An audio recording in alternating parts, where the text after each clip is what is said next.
ঈদ সামনে রেখে পটল, বেগুন, লেবু ও শসার দাম বেড়েছে। মাছ ও মুরগির দামও চড়া।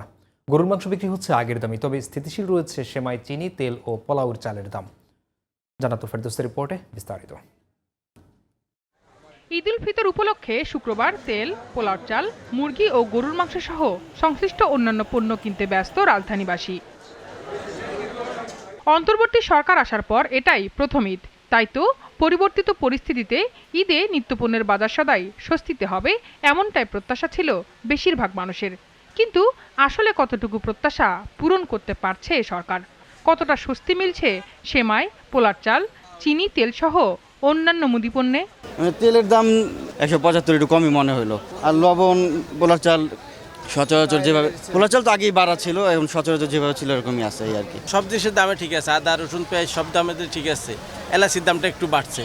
সবজির বাজার ঘুরে জানা গেল কিছু সবজির দাম নিয়ন্ত্রণে থাকলেও ঈদ উপলক্ষে লেবু, শসার দাম আকাশ ছোঁয়া।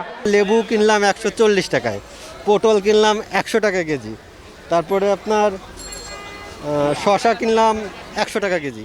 সবজি আগের মতনই দাম, শসা, লেবু এগুলোর দাম একটু বেশি। এদিকে মাছের বাজারেও বাড়তি দামের হিড়িক। বিক্রেতারা বলছেন সরবরাহ কম, আবার চাহিদা বেশি, তাই বেড়েছে দাম।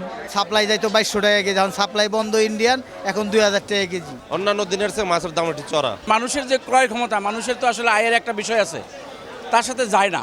বেড়েছে সব ধরনের মুরগির দাম, ফলে ঈদের প্রস্তুতি নিতে বিপাকে পড়েছেন ক্রেতারা। তবে আগের বাড়তি দামে বিক্রি হচ্ছে গরুর মাংস। মানে একটু বাড়ছে, 20 টাকা কেজিতে বাড়ছে মুরগির দাম আগে থেকে। বলার হ্যাঁ, ঈদের জন্য বাড়ছে। ঈদ হচ্ছে না, উপায় তো নাই, এখন তো সামনে ঈদ। গত সপ্তাহে সোনালী মুরগি ছিল 280 টাকা কেজি। এই সপ্তাহে হলো যে সোনালী মুরগি ঈদ উপলক্ষে 320 টাকা কেজি। আজকের দিনে তো গরুর চাহিদা খুব ভালো আছে আল্লাহর রহমতে, আর আমরা রেগুলারই দাম প্রাইস বেচতেছি। বাজার নিয়ন্ত্রণে নজরদারি আরও জোরদার করার দাবি মধ্য ও নিম্ন আয়ের মানুষের। জান্নাতুল ফেরদৌসী, জিটিভি নিউজ, ঢাকা।